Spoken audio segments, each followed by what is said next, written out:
With the Premier League starting tomorrow or today, depending on when I post this, I'm going to be doing a Premier League predictions table. So from 1 to 20, who I think will win the league, who I think will shock the league, whatever, all of them things. And I will also be doing top scorer, top assister, breakout star, and, just for the fun of it, FA Cup and Carabao, because why not? So for relegation, let me just hurry this up. Hull, let's put the 20th in the bag, bro. Where's this club? Coventry, slap them there. Ipswich, slap them there. I don't really care about the order.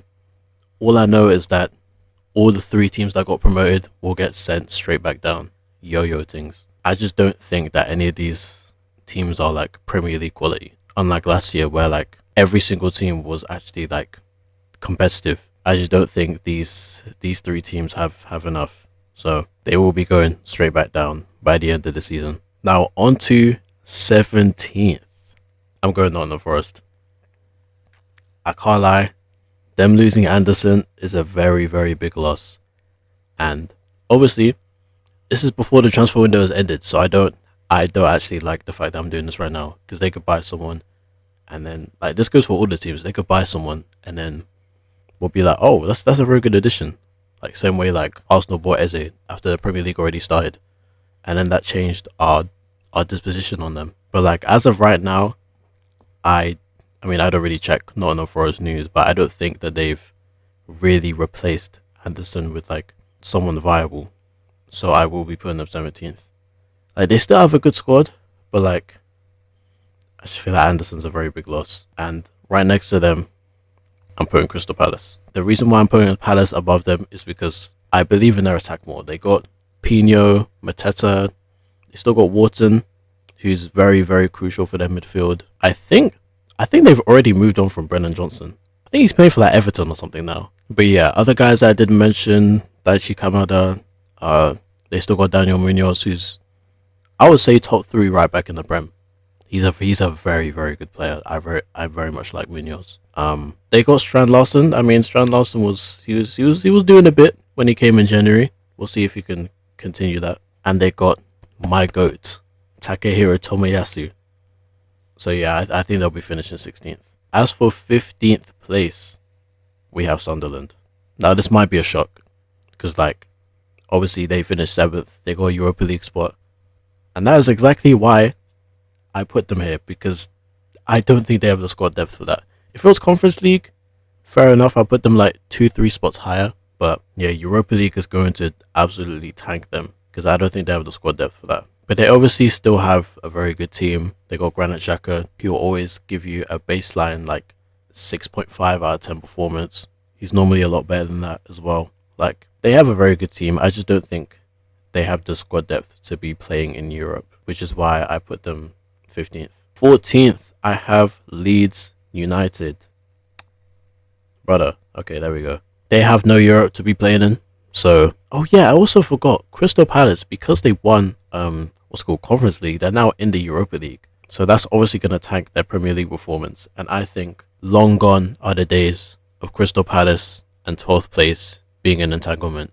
I think we can dead that now. So yeah, but anyway, Leeds United, they also have a good team. Like, I like their midfield. They got Tanaka, obviously Anton Stack, Calvert-Lewin. I don't think he's going to score as many goals as he did last year.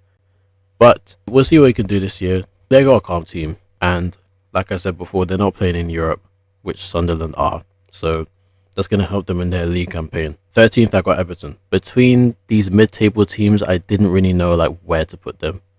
But I went with Everton the lowest, because I just don't think their squad is as good as the other teams. Like, although they were on crazy form until like the final, like 4 or 5 games of the season, when they plummeted. Like, obviously it's a 38 game season, so they need to be consistent for all 38 games, and I don't think they're able to do that. They might be able to go on a run, but I don't think they're securing anything higher than like 11th. Watch them buy someone and make me wrong though. 4th place, I do have Newcastle United, which is weird because like these guys actually have good players and can finish in the top half, but I don't know, they always just seem to underperform.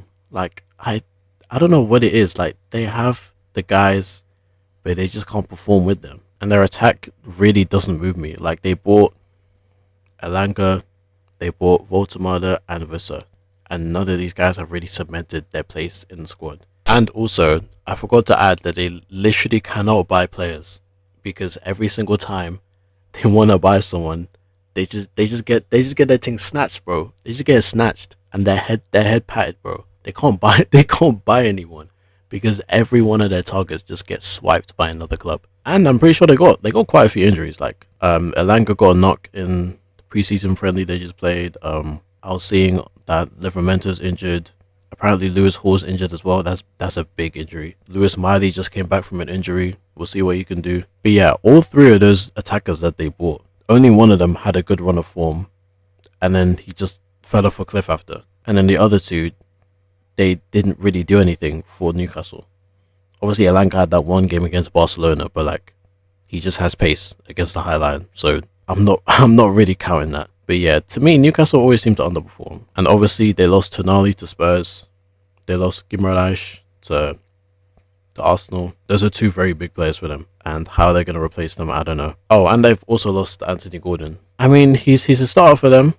I don't really think he's that good of a player, but he is a starter for them, so they do need to replace him as well. At 11th place, I have Fulham. There's not really much to be said about Fulham. They're always just cruising around like 9th to 11th place, so I'm just going to slap them there and forget about them. 10th place, I have Brighton. For the same reason, I have Fulham at 11th, I have Brighton 10th, because they're always just hovering around that like 8th to 10th range. Like they're always just permanently stuck being mid.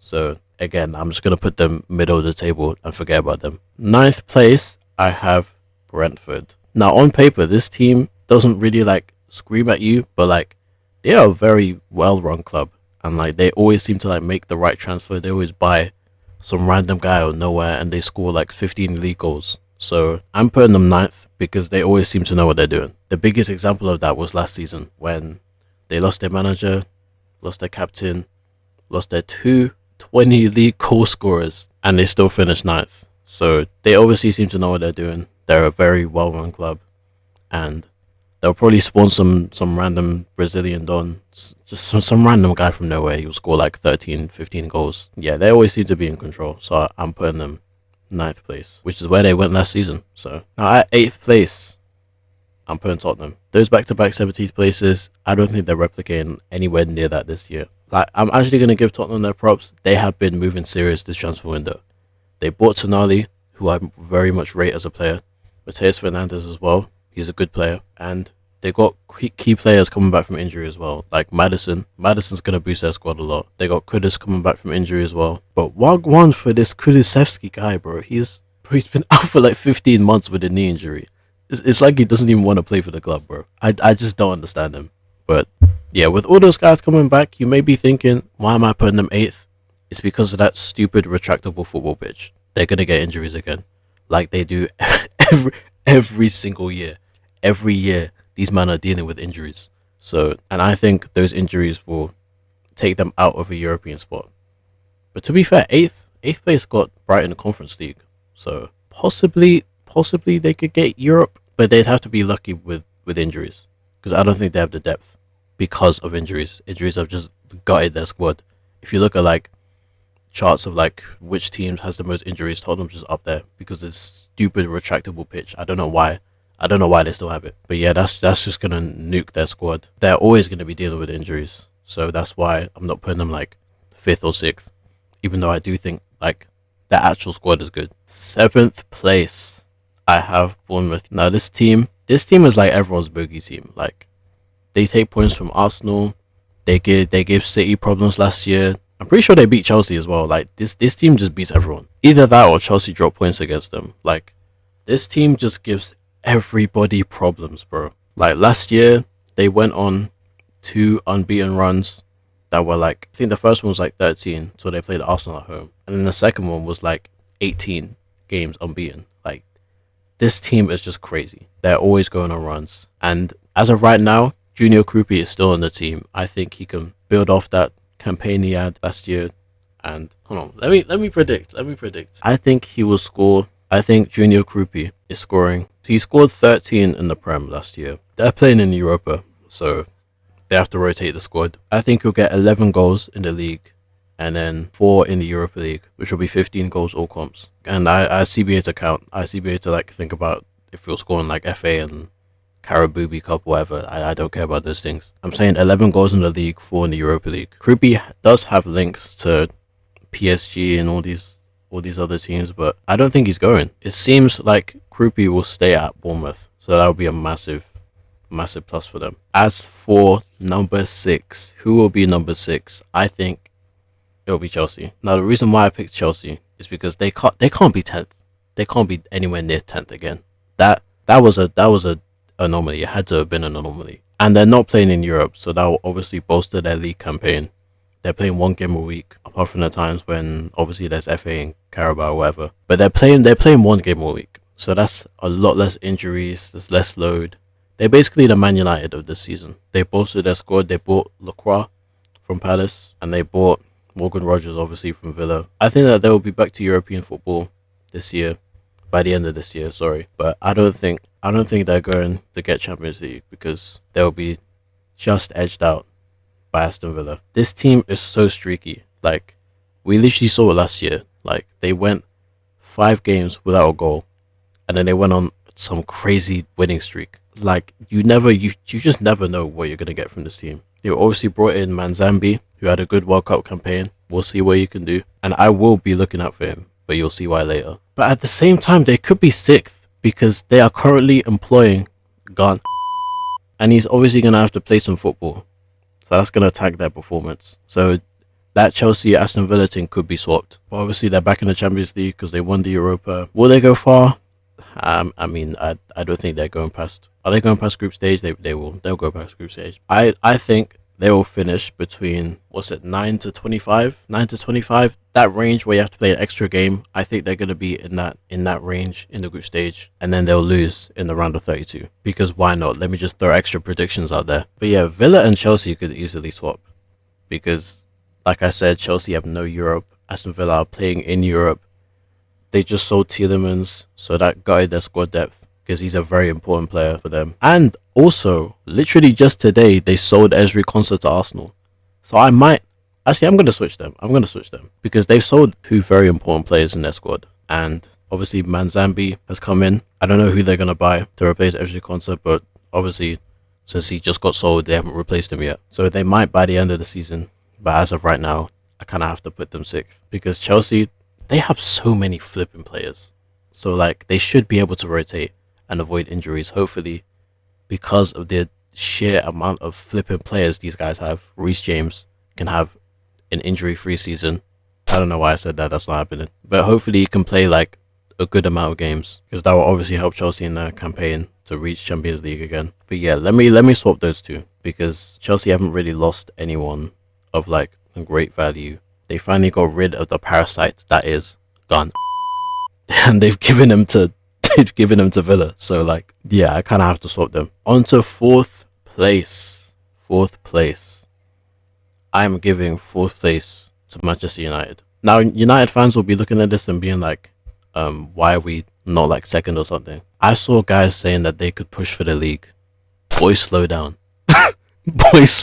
I'm putting them 4th because obviously they're in Champions League because they finished 3rd, and they're gonna have to play more than 1 game a week. And hopefully, for you man's sake, the World Cup is not indicative of what Bruno Fernandes can achieve with more than 1 game a week. If it is, it's looking dark. But hopefully for you man's sake, it's not.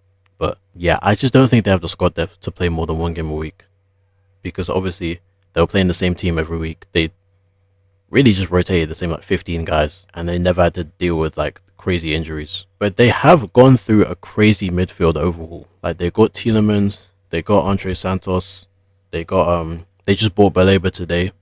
No, yesterday. They bought Baleba like yesterday, 2 days ago. So they've gone through a very big midfield overhaul. I still think they need a left back though, because you can't expect us to take you seriously as a team and still be fielding Luke Shaw in the big 2026. Like, guys, come on, what are we actually doing, bro?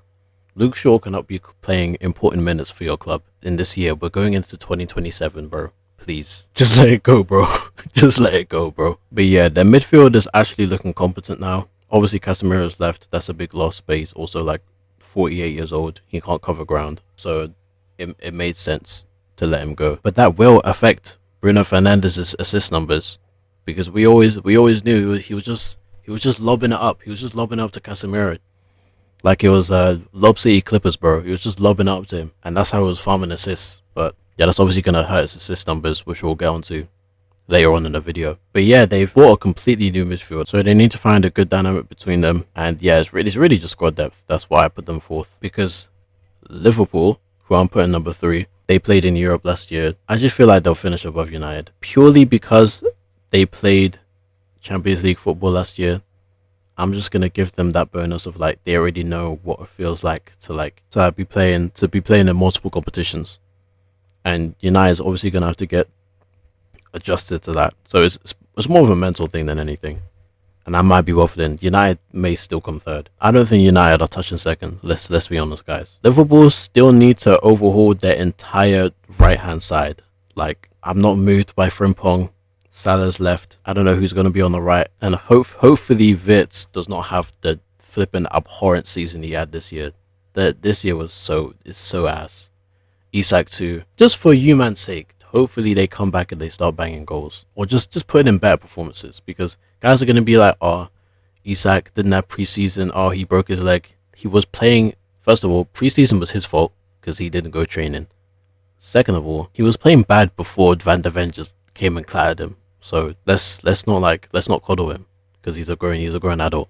He didn't play well. Neither of them played well. But hopefully they pick up form, because they can't go 2 seasons playing badly, because that's just scary. That's actually scary. Also, I forgot to mention, if Liverpool do buy Bradley Barcola, then they could move up to second, because that would move me. But at the same time, I don't know if they're gonna get him. So moving on to number 2. I don't know why I'm doing. I don't know why I'm doing this suspense thing. I think it'll be Man City, which means number 1 will be the Arsenal. We'll go into Arsenal in a second, but Manchester City, I was actually thinking of putting them third, because I don't think they're locked. I don't think they're locked to. Obviously, they're going to contend for the title, but I don't think they're even locked in on second place. They could fall behind Liverpool, United. But then I thought to myself, Liverpool, United are not moving me enough to put them above City in a prediction. And obviously, this team still employs Erling Haaland, who's a flipping machine. Like, he could score 30 goals on a team full of 60 rated. So like, that guy Haaland will always be scoring goals no matter what team he's in. But I look at their squad, like that Community Shield game was dark. Not even because I think it's indicative of what's to happen if we play them in the league, but like, I look at their squad and it's just like no one's moving me, bro. Obviously they have Elliot Anderson. We'll see how he acclimatizes to life in Manchester. Ryan Cherky, he'll obviously do his thing. Semenyo, even if he doesn't play well, he always seems to bundle the goal in. Haaland, obviously we know what he's on. Doku is injured. I don't know for how long, but Doku is injured. That's gonna hurt their campaign, at least when it starts. He apparently got injured when he played us in the Community Shield. But I just look at their squad and like, Donnarumma is Donnarumma, but at the same time, I was hearing guys debate James Trafford or Gianluigi Donnarumma, and I was like, guys, what are we talking about? And as I watched the Community Shield game, and I'm like, fair enough, because like, even before, I was saying that like, Donnarumma, sometimes he just has a lot of bozo moments just for no reason. Like, when he locks in, he's like a flipping brick wall. You can't get the ball past him. But like, when he's just not feeling it, he's just so bad, especially because he can't distribute the ball. So his bad days look very, very dark. And they still employ Mateus Nunez in the big 2026. They somehow still have not thought of buying a new right back. I mean, he's all right. He's all right. He had a decent season last year, but like, he's just all right. That's it. He's average. I don't think Man City want to contend for a title with average. But I'm just mainly looking at that midfield, bro, because Reinders, obviously he got sold. Reinders was supposed to be the next guy. He got shipped. They sold Rodri to Barcelona, Bernardo Silva to Real Madrid. So that third midfield spot, because it's obviously going to be Cherky in the 10 or Foden, one of them, Anderson. But bro, Kovacic was starting in the big 26. That was so dark. And like, Rico Lewis, he hasn't really burst onto the scene like that. He's not broken to the team. He's still just like a squad player. Obviously, he's Man City, so like transfer window hasn't ended. They could just like put their balls on the table, slap their wood in your face, and just buy Bugatti for like 120 mil, and then boom, that's their midfielder. But like as of right now, they haven't. So I'm just not moved by them by their midfield, and I'm sure Maresca isn't either, bro. I feel like they'll be looking to buy a new midfielder because you cannot start this season with Mateo Kovacic as your starting centre mid and want to be taken seriously. They need to buy a midfielder, bro. And obviously Arsenal, our squad depth is just ridiculous. It's just silly, bro. Like Community Shield game, we benched Saka, Rice, Zubamendi, Eze, Timber, Saliba. Like if you saw the caliber of guys we brought from the bench compared to the caliber of guys City were bringing from the bench, like they were bringing on Grealish again in 2026. Guys, what are we doing, bro? Rico Lewis, he doesn't move me. Who else did they? I don't even flipping know. I don't care, bro. But like our squad depth is just silly. Obviously, we got Gimralash. We just bought Konsa. We got Solis. Solis is looking very solid. I like him, and we're just very much, we're just clearly better than everyone else in the league. Like no one's really like on our level. So I expect us to win the league again, and that's why we're heavy favorites to win it. So I would like more attacking purchases, but at the same time, the market is dark, bro. Literally everyone's going for like 120 mil, so it makes sense. It makes sense why we haven't really bought an attacker, because we were going for Morgan Rogers. Villa were moving mad saying 120 mil. We're not paying that. We can let Chelsea pay that. The one thing that pissed me off was that Jeremy Monk thing. That Jeremy Monk thing actually pissed me off. But like, I don't blame Arsenal for not like buying bare attackers in this market, because again, everyone's just very expensive. And also, this is the squad that won us the league, so we can't make too many changes, or else we'll be like Liverpool. They spend bears after winning the league, and then because there's just so many new pieces to fit in, team chemistry was just bare low, and they folded. So I would like a striker. We are linked to Osimhen, which I wanted instead of Gyökeres. I wanted to buy Osimhen, but you know, it is what it is. But we are linked to him because Martinelli and Jesus are linked to Galatasaray, but I don't think the players want to go there, so I don't think it's happening. We'd have to buy him outright. I don't think it's gonna happen. But yeah, that's my Premier League prediction from 1 to 20. Going on to the awards, we have top scorer. Obviously, it's gonna be Erling Haaland. I think he's gonna get 24 goals in the league, because he got 27 last year, but the team's gone a lot worse. So I think he's gonna get 24. He could get like 21, 22. He got 22 in like 2 years ago, but I think he's gonna get 24. Top assister. Well, Bruno's gonna have to sit out games. He's not gonna anywhere near that 21, but I still think it will be Bruno with 12 assists. I think he's getting 11 and 12. I think he's gonna get 12 assists. 12 assists in the league. And as for breakout stars and just like miscellaneous predictions, I'm saying Manzambi bursts onto the scene, gets 7 league goals, and JJ Gabriel scores his first Premier League goal. And as for FA Cup, Carabao Cup winners, FA Cup, I think it will be Arsenal vs City final, and I think Arsenal win that. Carabao Cup, I think it'll be Arsenal vs Man City in the Carabao Cup as well. I think they'll face each other in the FA and the Carabao Cup final, and I think Arsenal will win both to get the domestic treble. Now I might be wrong, because trebles, they don't grow on trees. Trebles are very hard to come by, but just looking at our squad depth and how it's just so much better than everyone else's, we have the highest chance of getting to the finals. We made the Carabao Cup final, we lost to City, whatever. Southampton was just on a crazy run in the FA Cup. I think Arsenal will win the domestic treble. And when Champions League starts, I'll do my Champions League predictions. And also, let me know what your predictions are. Let me know who you guys have for like top scorer, top assister, breakout star, whatever. And yeah, see you man in a bit.